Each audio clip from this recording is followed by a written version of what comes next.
You know that moment. The one where your heart feels like it's going to beat out of your chest, where the world seems to revolve only around that person. This is it, my soulmate, you say. The only one who understands me, who completes me. But what if I told you that this deep, earth-shattering love, this irresistible attraction, isn't actually for the person in front of you, but for a secret part of yourself? What if that perfect harmony, that magical connection, is actually a masterful game your own soul, your own unconscious is playing on you? Because according to Carl Jung, behind that intense, sometimes destructive love that we men especially feel for women, lies a mysterious power most of us aren't even aware of, the anima. And this secret theory could shatter everything you thought you knew about love and relationships. Have you ever wondered why you're always drawn to the same type of person?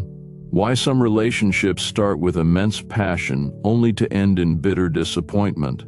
Why you sometimes feel an almost obsessive bond with a woman that you can't explain rationally? Perhaps you've said, "This time will be different," countless times, only to find yourself in a similar scenario, misunderstood, used, or simply unable to comprehend how that initial magic faded so quickly. The reason for these recurring cycles, these inexplicable attractions and inevitable disappointments, often stems from the fact that we don't see the person in front of us as they are. Instead, we project an image from within ourselves, an expectation, a longing onto them. And the source of this projection is that mysterious feminine archetype that, according to Jung, every man carries in his unconscious. The anima. Unknowingly, we search for our own anima in the women outside, and when we think we've found her, we're actually falling in love with a reflection of our own inner world. Carl Jung proposed that within every man's psyche there exists an innate feminine essence, inherited from the collective unconscious. He named this the anima. The anima isn't just a simple inner woman image.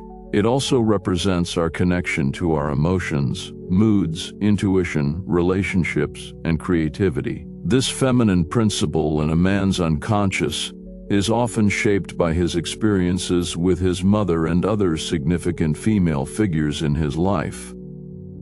According to Jung, when a man doesn't establish a conscious relationship with his own anima, he inevitably projects her onto women in the external world. So, that irresistible attraction he feels towards a woman is actually a longing for the unexplored, unintegrated aspects of this feminine part within himself. The spiritual depth, compassion, mystery, or inspiration he sees in her are, in fact, the potential qualities of his own anima. How does anima projection work? Here are a few common scenarios. The savior woman. If a man has suppressed his own emotional needs and vulnerabilities, he might project his anima onto a woman who he believes will understand him, heal his wounds, or save him. This woman becomes a sort of mother figure or therapist for him. However, this places an unrealistic burden on her, and the relationship can devolve into unhealthy dependency. The Muse woman. A man who neglects his creativity or spiritual side might project his anima onto a woman who appears artistic, mysterious, or unattainable. This woman becomes his muse, but this projection usually ignores her actual personality. The man falls in love not with her, but with the idealized feminine principle she represents. The femme fatale, or seductive, dangerous woman. If a man hasn't confronted the suppressed sexual or aggressive impulses, in his own shadow, he might project his anima onto a woman who seems dangerous, seductive, and uncontrollable. This kind of attraction often leads to destructive and chaotic relationships because the man is actually drawn to the uncontrollable forces within himself. The mother archetype projection. One of the most common is when a man projects his unresolved issues with his mother onto his partner. He either seeks someone compassionate and protective like his mother, or conversely, while trying to escape his mother's negative traits, he unknowingly becomes attracted to women with similar characteristics. These projections can initially create a very powerful feeling of love and connection, because you think you've found a missing piece of your own soul in the other person. But it's an illusion. Here is the most striking, and perhaps the darkest truth in Jung's Anima theory. A love built on anima projection is, sooner or later, doomed to disappointment. Why? Because you're not in love with a real person, but with an ideal in your own mind, a reflection of your own unconscious. Over time, the actual personality of the woman in front of you, with her flaws, her differences, her own individuality, begins to clash with that idealized image you've projected. The woman you thought was perfect is in fact a being who doesn't exist to meet your expectations. And what happens then? Anger, blame, disappointment. You've changed, you say. You lied to me, but it's not her who has changed, it's your perception. The magic of the projection has been broken, and you're left not with a person but with the wreckage of your own expectations.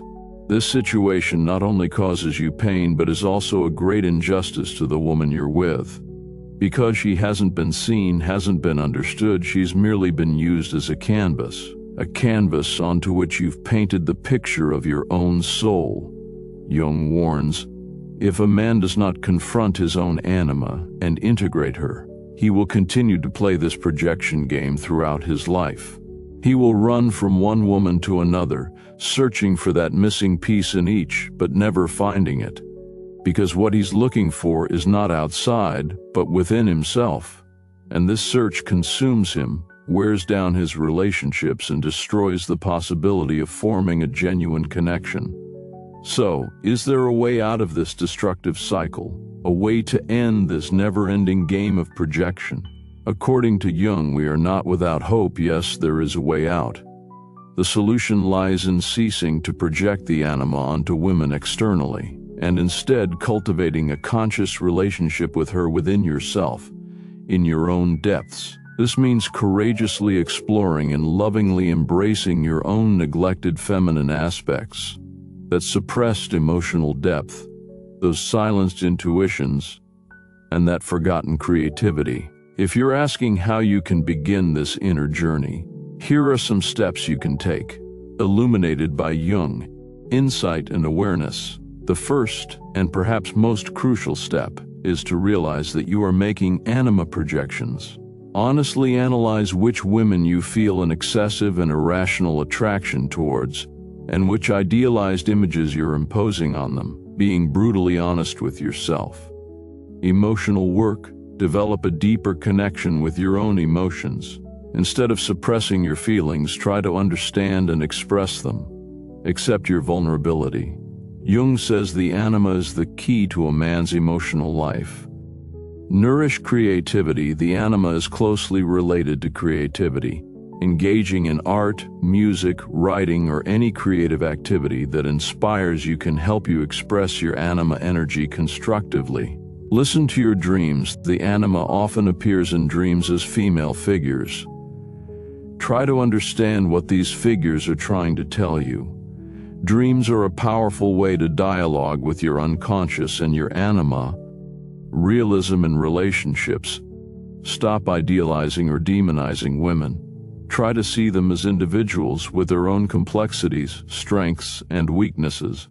A true connection can only be formed between two authentic individuals. The journey of individuation, most importantly, continue on the journey Jung called individuation, towards your own wholeness. This involves integrating not only the anima but also your shadow and other archetypal forces. When you cultivate a conscious relationship with your own anima, your entire perspective on love and relationships changes. You no longer search for a savior or a completer externally, because you feel more whole within yourself. The attraction you feel towards women stems not from need or lack, but from genuine appreciation and mutual resonance. Your relationships become deeper, more meaningful, and less chaotic, because you no longer connect with your own reflections, but with real human beings. And most importantly, by discovering the mysterious, creative, and emotional depths of your own soul, you step into a richer, more authentic life. Facing the truth that what you thought was love might be your own reflection can be unsettling at first. But this confrontation will free you from illusions and open the way to genuine, deep connections. Have you ever felt, when in love with someone, that you were actually projecting a longing from within yourself? What have been your experiences with anima projection? Share your thoughts and stories in the comments. We have much to learn from each other on this complex but illuminating topic. If you enjoyed this deep dive and want to unravel more mysteries of your soul, don't forget to subscribe to Chaotic Depths and like this video, because the greatest reflections within us are pregnant with the greatest discoveries. In our next video, perhaps we'll explore the anima's sibling, the animus, and its impact on women's lives. Don't miss it.